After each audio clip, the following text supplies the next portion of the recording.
I finally have a handheld gaming device and I'm excited to share my experience with you all in this video. I'm going to go through and give you a full overview of the ROG Xbox Ally and talk about my thoughts after messing with it over the last couple of weeks. Before we dive in, I do want to quickly point out that Xbox sent me the ROG Xbox Ally to keep.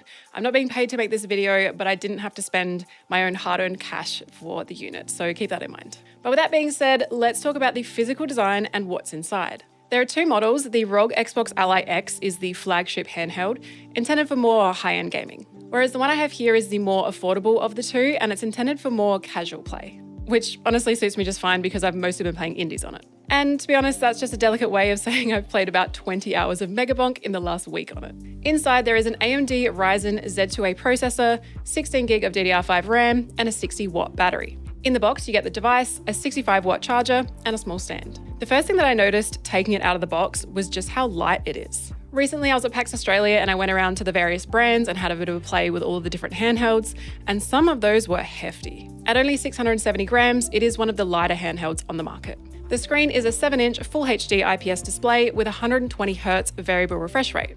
And it's actually the exact same on the more expensive flagship model too. The screen is equipped with Gorilla Glass Victus and an anti-reflection coating, which in my opinion is pretty important given that this is a touchscreen. You really don't want that getting scratched up. For storage, there is a 512GB M2 SSD that can be upgraded, which I'll probably aim to do as soon as possible. With games these days, just over 500 gigs, not gonna last you too long. Given this device is intended as the more casual of the two, it makes sense that they would reduce costs by halving the storage from the flagship handheld. For storage upgrades, there's also a micro SD card reader on the top, so you can easily pop a micro SD in there. In terms of ports, there are two USB 3.2 Type-C ports with support for DisplayPort 1.4 and Power Delivery 3.0, and there's a 3.5mm combo audio jack. This means you can have the included charger charging the device and have the other USB-C port connected to a display or a dock. As it is basically a functioning Windows PC, you have all the capabilities that Windows does, like Bluetooth for connecting wireless headsets as well. I really like the way they've designed the ergonomics of the controller. It feels just like an elongated Xbox controller. If you look at this side by side though, you'll notice just how much wider the bumpers and triggers are. The bumpers also have a nice satisfying clickiness to them. I've always preferred the Xbox controller layout, so that combined with the lighter weight makes for a pretty comfortable handheld experience. On the rear of the device, there are two macro buttons that you can program, which we'll talk a little later about. And on the top, there are 3 exhaust vents, one small one in the center, and 2 larger vents on the left and right side. These work overtime to keep the heat away from your hands, and I'm actually pretty impressed by how stable the temperature is from this unit. The placement from these vents are nowhere near your hands, and it will also be tilted away from your face, so you really don't notice the heat being expelled from the device. On the front, there are 2 speakers, which I think are quite well placed as well. They're not obstructed by your hands when you're gripping the controllers, and the sound is projected towards you, and they actually sound pretty decent. Have a listen. Found some new work, if you're interested.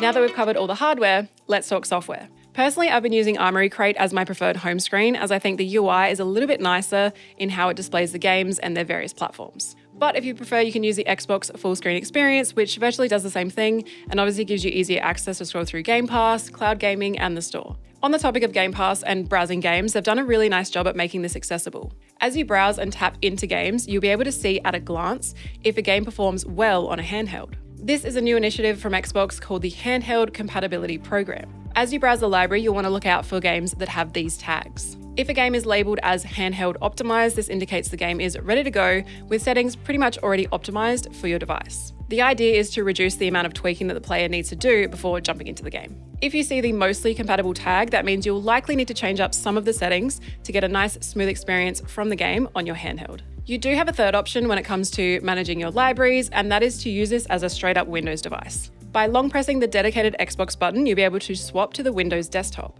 This gives you the ability to also use this as a productivity device, but be wary of having a bunch of processes running on your Windows desktop and then going back to the Xbox app and launching games. All of those processes will remain in the background unless you restart the device as you switch back to full screen experience. I would definitely recommend doing this if you want to get the most out of the gaming experience. You'll notice when you restart and when you fire up the device that you're greeted with the Windows login page. Now, I'm a little of two minds about this. On the one hand, I like that I can have completely separate logins for users, but it's also another barrier to jump straight into a game quickly. Once you log in, you'll have to wait for Windows to load up and then Xbox to load up, so the startup process, in my opinion, could be a little more seamless. It does feel to me like you're just using a Windows device with Xbox capabilities, as opposed to an Xbox first gaming device. You can speed up the login process by using the inbuilt Fingerprint Reader, which is actually a part of the power button, but you will need to go into Windows to set that up. Going back to Armoury Crate for a moment, let's talk about the per game profiles. Using Command Center, you can set per game macro assignments. So for example, in Nightreign,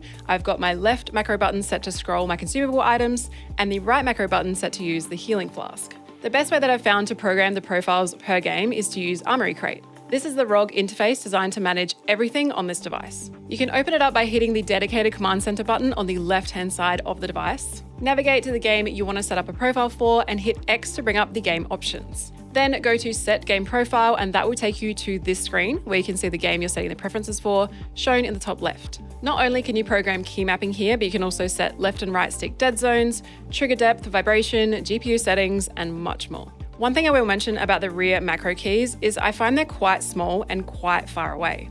For anyone with hands smaller than mine, I feel like you'd have to really reach for them. It'd be nice if they were maybe a little bigger and a bit closer if they are intended as an easier way to hit inputs. Now let me show you some examples of PC games running on this device. I'll have the stats on screen and this will be all unedited. First up, we've got Elden Ring Nightreign running through Steam. This is with the 20-watt turbo preset enabled and the resolution set to 900p with the AMD RSR turned on. RSR is a spatial upscaler that works at the driver level, so even if a game doesn't have upscaling baked into its own settings, you can turn it on from the command center. I personally prefer the 900p over 720 as I feel like you get a lot more fidelity on the UI elements and the menus. Taking a look at a new release running through the Xbox app, we've got Ninja Gaiden 4. This is on the turbo 20-watt preset with resolution set to 900p with RSR turned on, and the frames are locked to 30. Ninja Gaiden is a very visually demanding game, so everything is set to low to ensure that those frames are nice and consistent, which is super important in a game like this with really fast-paced gameplay. The 900p resolution upscaled gives us nice, clear UI elements, which in my opinion just makes the game feel nicer overall. Now looking at some less demanding games, we've got Megabonk running through Steam on the 6-watt silent mode. This will give us far more playtime in terms of battery life. We're keeping it at that 900p and we're hovering around the 40 frames per second mark, which honestly is more than enough for a game like this. If you do want to up the frames and you don't mind eating into the battery, you can put on the turbo mode.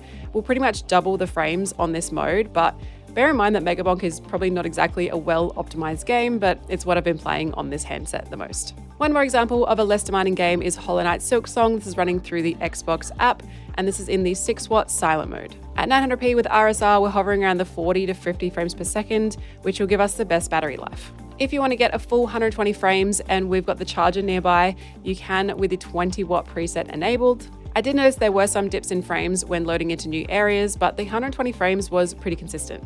And out of everything that I've played on this device, I think Hollow Knight Silksong is by far the best performer. It looks absolutely beautiful and the frames are super smooth.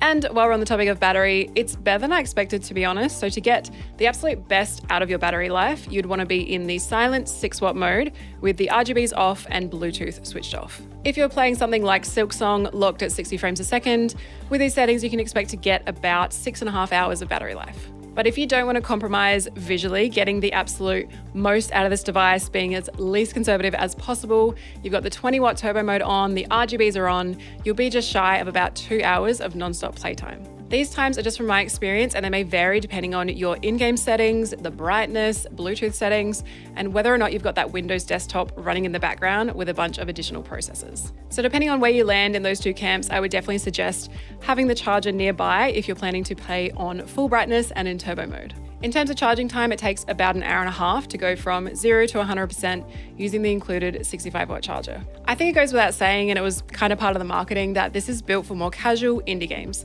I don't see myself playing through the entire game of Elden Ring or trying to dominate in Battlefield 6 on it, but I absolutely find myself reaching for it when I want to do a quick run in a roguelike or my go-to time waster, Balatro. So what are my final thoughts? And obviously take it with a grain of salt because, as I mentioned, I didn't have to put any skin in the game to own this device. But let's start off with what I like. Visually and ergonomically, I think it's one of the more comfortable handhelds on the market, and I love how it looks. I actually didn't realize how uncomfortable the Switch 2 was to hold in handheld mode.